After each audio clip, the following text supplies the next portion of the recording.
Magandang araw po ulit sa inyo no, mga kaputingting. So nandito na naman po ulit ako para gumawa naman ng isang video. So ang gagawin po natin ngayon sa video na to ay mag-install po tayo ng isang split type na aircon. So, ang brand po ng install natin ngayon ay MBO. So kung naalala nyo po no, mga kaputingting, yung nakaraang video ko ay meron rin po akong video na nag-install ako ng MBO. Unang video ko po ng pag-install ng split type na aircon, yung MBO nga po yung brand. So same nang ikakabit natin ngayon, 1 horsepower din po. So ang pinagkakaiba lang nito, yung unang video ko ay back to back po yun, no? Back to back lang po yun, as in wala pa yatang 1 feet ang dinagdag kong piping doon. Yan, tapos tong install natin ngayon, medyo may kahabaan na. So may mga nagtanong sa akin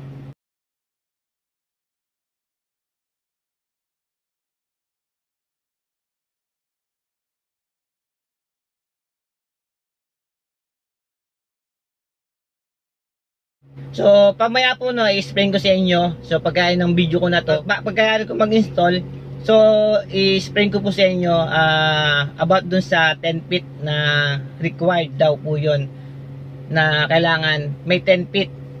So yan, so mamaya na lang po no, at ngayon punta na tayo. So naka-ready na yung mga gamit ko. So puntahan na natin yung kakabit natin. So wala akong kasama ngayon, so itatry ko na makabit ko mag-isa. Yan. So tara po, puntahan na po natin no, mga kapatingting. So ayan, so ito yung aircon na kakabit natin. So MBO na 1 horsepower.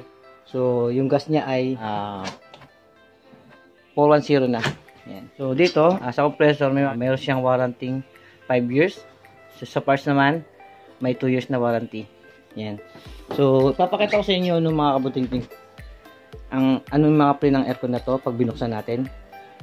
So mamaya papakita ko sa inyo no, mga kabutingting, kung ano ang mga kasama ng aircon na to. So papakita ko sa inyo saan natin kakabit. So diyan natin kakabit yung kanilang aircon, yung split type nila. Kasi nga wala silang space dito. Yan, may mga gamit sila.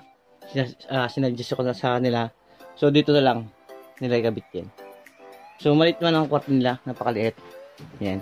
So may window type sila. So naaalala niyo yung nakaraang video ko. So sinervisan natin ito. Sinervisan natin to. So gusto nilang palitan at gusto nilang mag-upgrade. At buksan muna natin yan, mga kaputingting. Buksan natin ito ng mga kaputingting.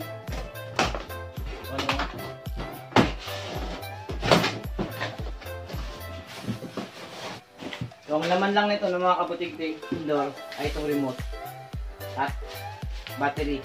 Yan. So wala na ibang kasama rito. So ito lang.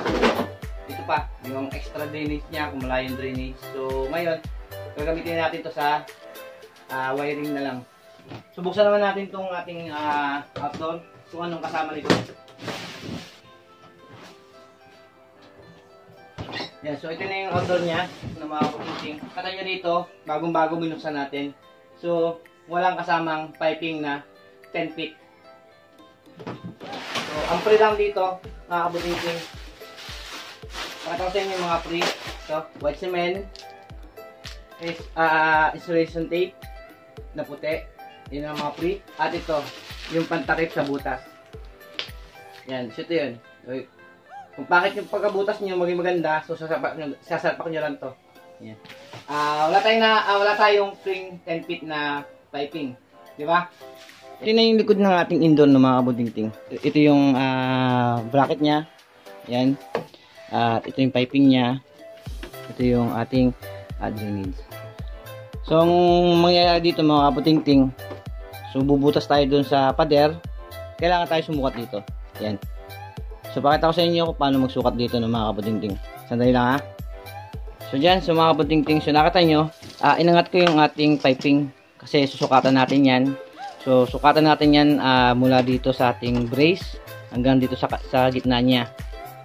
Yan, at susukatin din natin to yung flooring niya hanggang sa gitna din yan. Yan ha. So makita nyo dyan, sukatan natin ang gitna nito, mga kaputingting.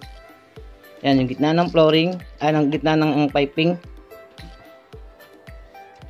So, yung gitna ng piping hanggang sa ay may nasusukat tayong, kaya ang gitna ng piping hanggang sa ano ay may nasusukat tayong 5.5 ulit. So nakaraan din video ginawa ko yan, 5.5. At dito rin po, mula dito sa flooring niya ng ating cover ay sukatan natin dito sa gitna ng ating yan. So pakita ko sa inyo gitna nito, ito yung gitna at ito yung gitna. Yan. Yan. So makita nyo dyan yung ballpen na sinulatan ko, yan gitna ng ating piping, gitna yan at gitna nito. So pakita ko sa inyo, kinuha ko yung gitna ng piping kasi magulo at ako lang humawak ng camera. Yan. So yan. So may makuha tayong 5.5. Yan. So 5.5 inch. At dito naman ay meron tayong mula dito doon, kunin natin yon. Mula dyan. May makuha tayong 1.5 inch. Yan. Tandaan lang ninyo yun, yung 5.5 saka 1.5 inch. So isusukat natin doon yun ng mga kabutingting. So tara, sukat natin. So mga kabutingting, so ito na yung brace natin. So kinabit ko na. So ang ginawa ko dito, kinuha ko yung layo nito sa gitna. Ito yung gitna niya. Yan, ito yun, yan. Tapos yung mula rito hanggang doon, so kinuha yung gitna. So ayan. So kaya ginitna ko lang yan. So kaya ang gagawin natin, no, mga kabutingting, yung sinukat natin. Yung sinukat natin kanina na 5.5. So dito yun. 5.5. Yun.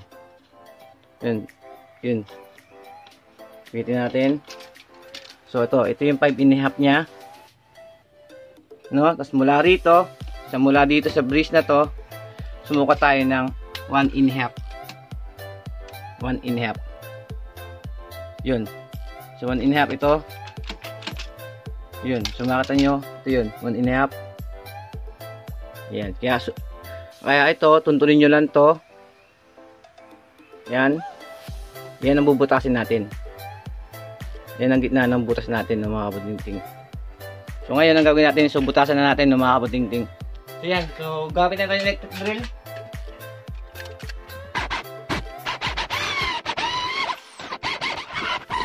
Mga kabutingting, so ito yung butas natin. Yan, sakto na yan. So kinuha natin yung 5 inch nito, 5.5. Yan, so 5.5 mula sa ating butas. Yan, so 1.5 din dito mula sa kalahati ng butas. Yan. So kaya ang gagawin, ang ano lang natin diyan, sasalpak na lang natin yung ating aircon at tanggalin natin yung kahoy sa kabila, sa likod. Yan. Yun yung butas na ginawa natin mula sa loob.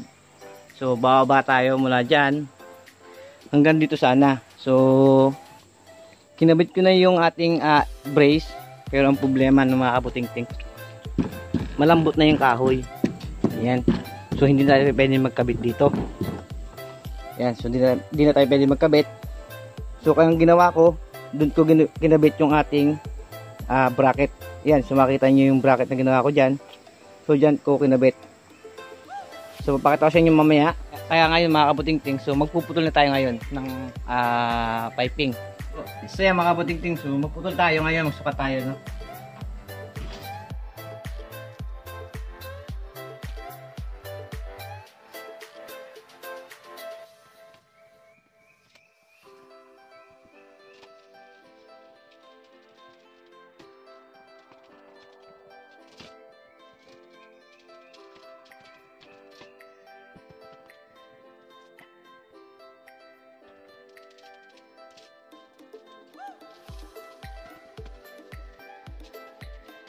So yan, so mga kabutingting, so nakaputol na tayo ng 4 meters. So ang gagawin natin ay ikabit na natin itong ating installation pipe.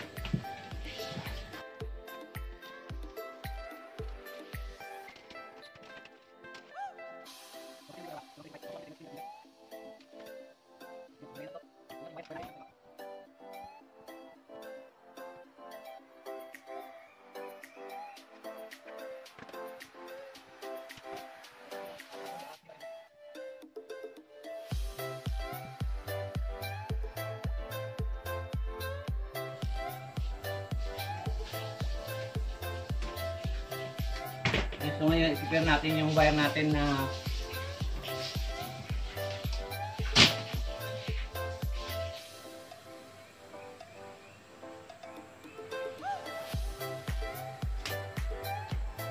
Ayan, so okay na natin yung wire. So, yan mga kabutiting. So, na-i-flare na natin siya. Yan, na-i-flare na natin. So, ang gagawin na lang natin ulit ay ikabit natin yung wire dito sa ating indoor, no? Yung connection ng compressor niya, no, mga kabutingting. Yung 1 dyan ay line 1, yung 2 neutral. Yan, at ito naman ay ground lang. So, kaya 3 wire lang ang papasok dito, ay lalabas.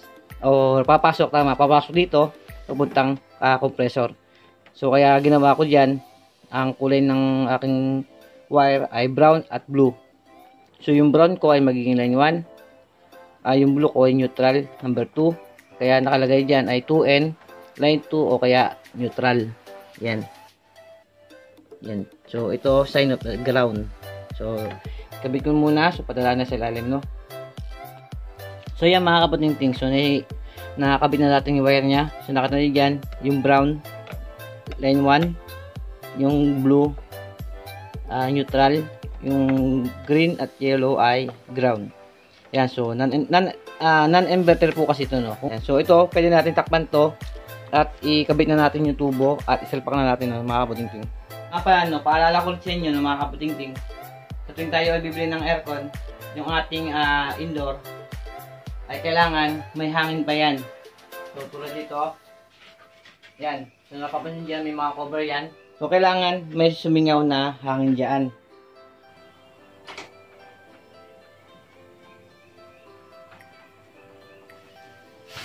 Yun, so narinig nyo na mga kabutingting yung hangin. Yan.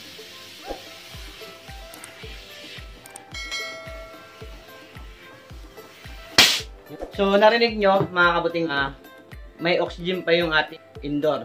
So ibig sabihin yun ay okay yung ating indoor. Wala siyang leaking. So sa tuwing magpapakabit tayo o magkakabit tayo, kailangan testingin natin yan. Kailangan may hangin na lumabas. Kasi pag yan, walang hangin na lumabas, so ibig sabihin baka may leaking yung ating evaporator. So ayun, suggest ko lang sa inyo, no, kailangan may hangin. So ngayon gagawin ko ngayon, so kakabit ko na yung ating piping.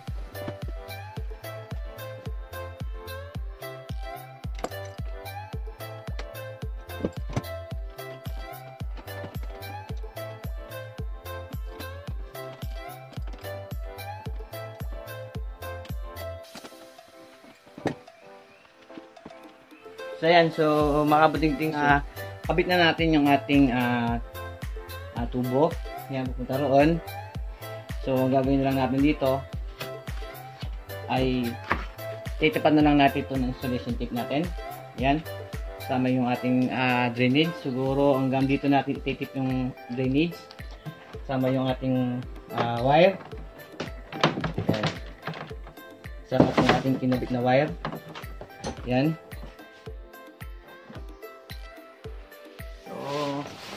Tandaan nyo na mga kabutingting, so yung drainage natin ay kailangan nasa baba to, sa baba ng piping.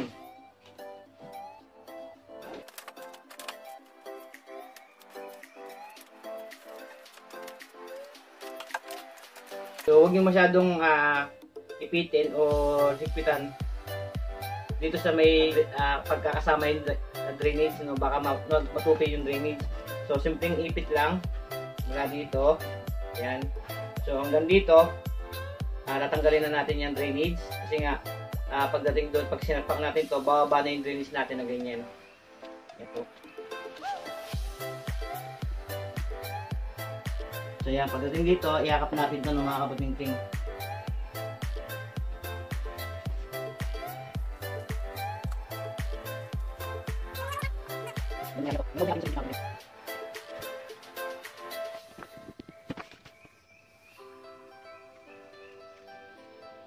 Yan, so mga kabutingting, so nabalutan na natin yung ating piping. So hanggang doon lang umabot yung ating pring insulation tape.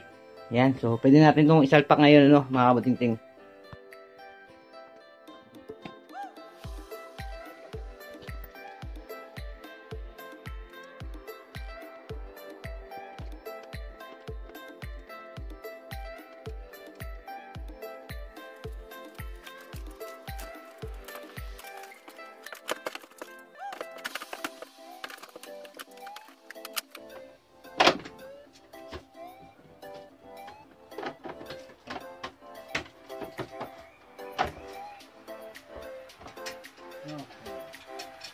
So yan, so nakabit na natin no, mga kabutingting yung ating indoor. So ang gagawin natin ngayon no, mga kabutingting. So punta tayo ngayon sa likod para maiayos natin at ibaba na lang natin yung outdoor niya no. So yun mga kabutingting. So yun yung piping na lumabas sa atin no. So iayos na lang natin dyan yan. Papunta dun sa ating condenser. Doon natin kakabit yung condenser. So bago natin iayos yan, so ikabit muna natin yung ating condenser no.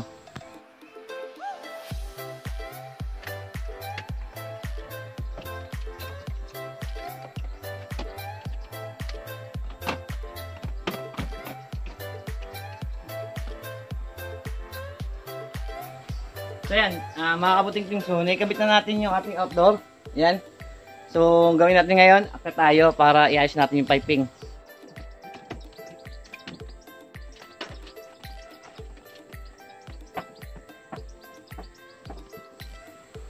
So yan, so naayos na natin yung piping. So ang gagawin natin ng mga kabutingting, so ikabit na natin dito sa ating outdoor. So mga kabutingting, i-install na natin yung ating ginawang piping ano, dito sa ating outdoor. So ngayon, ang piping natin, so hanggang dito lang. Yan, so putulin natin dito yung ating insulation. Yan, so hanggang dito na lang.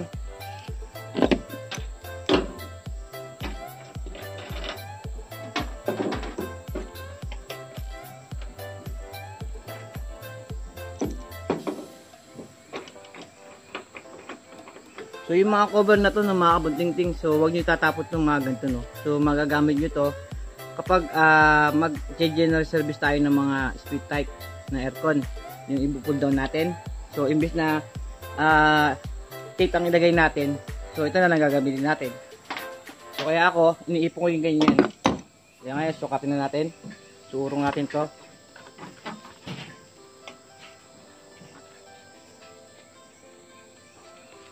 Biyakain natin to. Kasi mubra tayo. So wag yung puputulin sakto. So piping as natin. So putol tayo hanggang dito. Yan. Yan, putulin natin dito. So sa pagpuputol nga pa ng copper pipe ng mga kabutingting, so wag yung mamadaliin, no? Yan. So pag lumuwag na gano'n, lumuwag na. So doon nyo palang higpitan. Yan.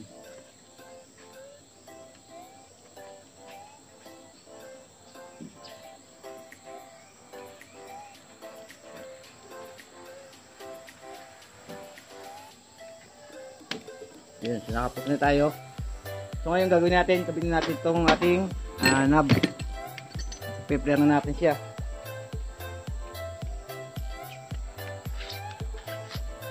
Ayun, so ingat natin to. So pang-flare na gamit ko ito no. So hanggang 5/8 kaya niya i-flare.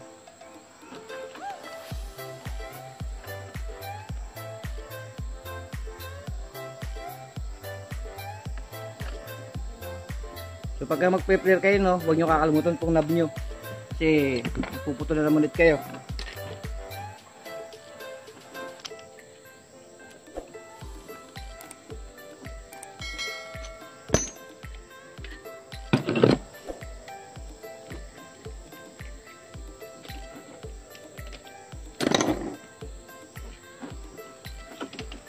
Ayan, so pagka nakapag-prepare tayo ng high pressure natin, so ikabit na muna natin.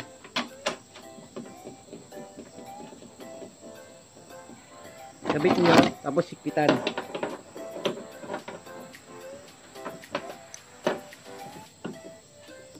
Yan, so ikpitan nyo.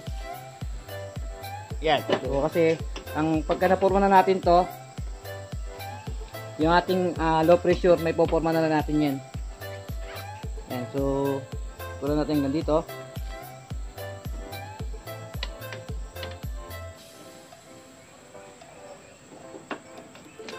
Yun. So yan, so ipasok natin yung knob natin. Huwag nyo kakalimutan yan. Tapos yung pump-flare natin. So bababa ako na konti kasi hindi ko matanaw.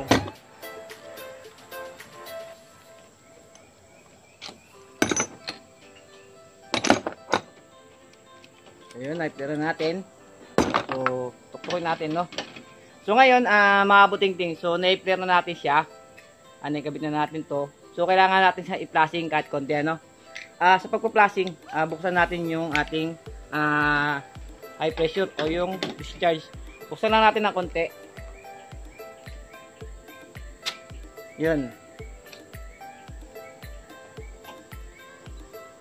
Yun, isa pa.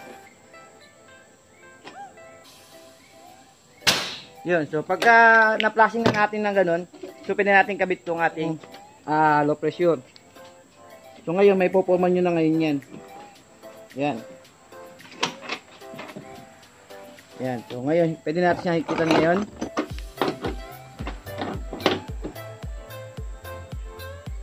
Yan, humigpit na.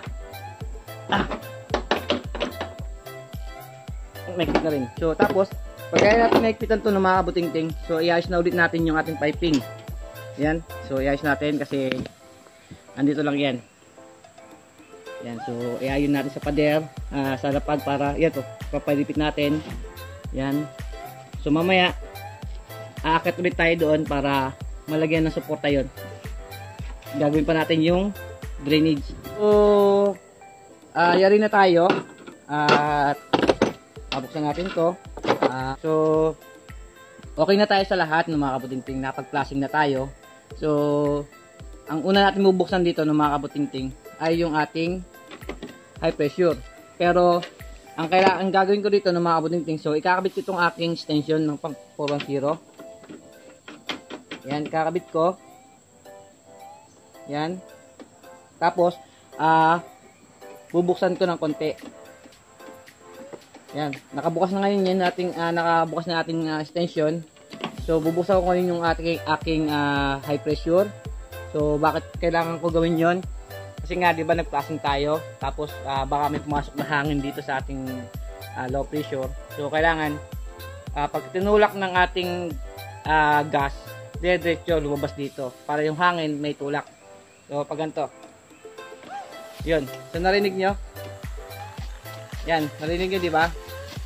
So, okay na. So, sasara ko na ngayon to. Yung aking extension. Yan. Sasara na. Buksan ko na tong aking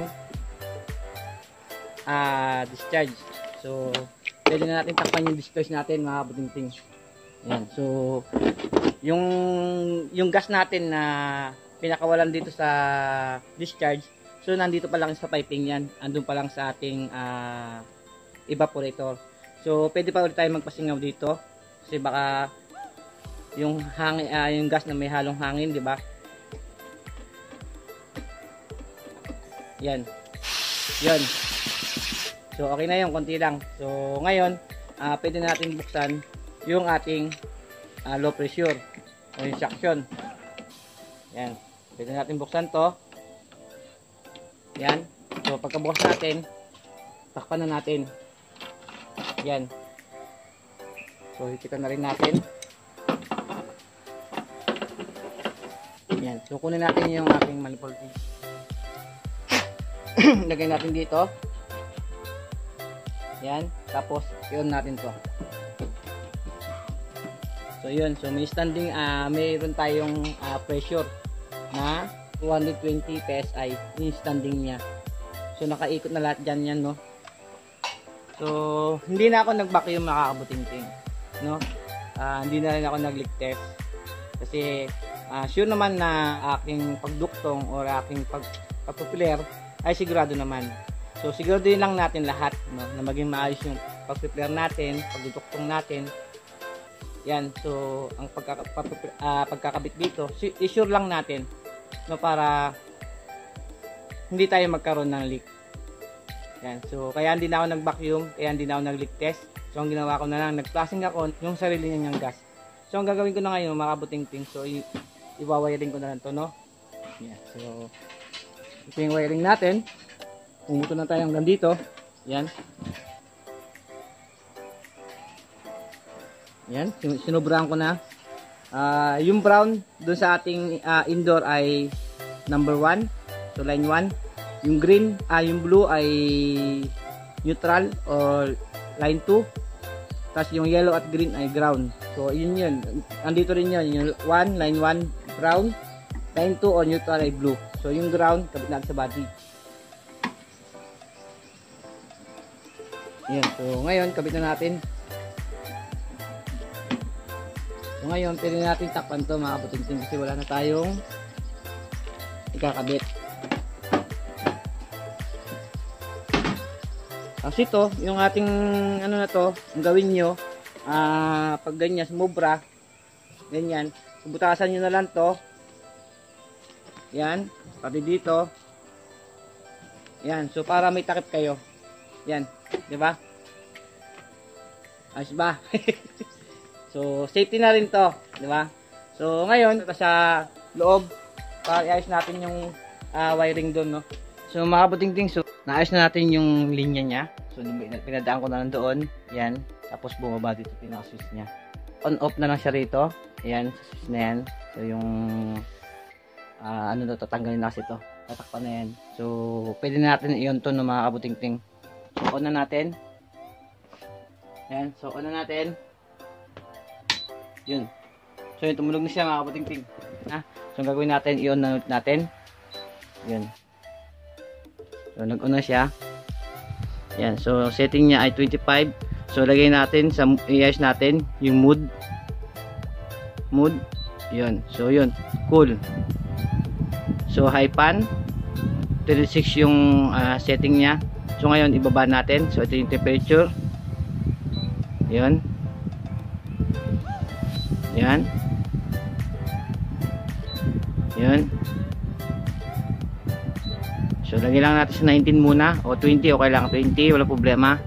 So, yung pan niya. Pan. Swing natin yung swing. Yan, yung swing na to ay yung swing na buwababa. Yan. Yung swing na buwababa. Itong swing na to ay yung sa loob. Yan, yung gumagano naman yan. No, pakita ko siya nyo mamaya. Ano pa ba? Pan speed. Yun. Yun. Low. Auto. Pag ganyan, auto yan, auto. Pag ganyan, high. Low. Medium. At low. Yan, pasensya na. Tapos, auto. Yan, auto yan, malakas yan. Yan, so high. So makita nyo yan, yung ating swing ay naka-on lahat yan. Yan. So, yan. So, okay na yung indoor natin. Likod, at check natin yung gas at kuha na natin ng amperahe. Kung ilan ang amperahe niya, no? So, punta sa likod. Yan. So, mga kabuting-ting, so, nandito tayo ngayon sa outdoor natin. Kuha na natin siya ng amperahe.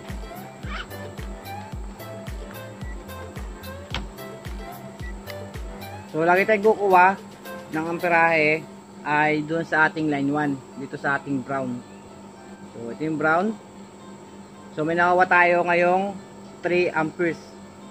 So, ang max dito ay 3.9. So, 3. Ito nyo ba? So, may nakita tayo dyan 3.2. 3 amperes lang. So, check natin yung ating gas. No? So, original to. Yung gas na to, original. Hindi tayo nag-aarap. So, may nakukuha tayong 145 PSI. So, 145 PSI. So, okay lang po to. Okay yan sa 410. Yan. So, okay na okay po to. Amperahe natin ay 3 amperes. So, kung mag-a-add pa tayo, so, hindi na pwede. Kasi 145 na tayo o 150 pa. So, ito na yung talagang amperahe niya. Ito na yung karga niya. So, hindi natin babaguhin to. So, 145 PSI. Yan. So, bababa pa to. Hintayin natin hanggang mamaya, no? So, may nakuha tayong amperahe na 3 amperes. So, dito, 3.9. So, malamig yung ating mga balik. Malamig. Yung ating discharge, malamig. Resuction, balik, malamig din. So, obserbahan na nito. So, punta tayo sa loob ngayon, no? So, nandito tayo ngayon, mga kaputing-ting. So, okay na may lamig niya. So, ayan. Okay na yan. So, obserbahan na lang natin. So, malamig na siya sa 1 horsepower. Yung buga niya.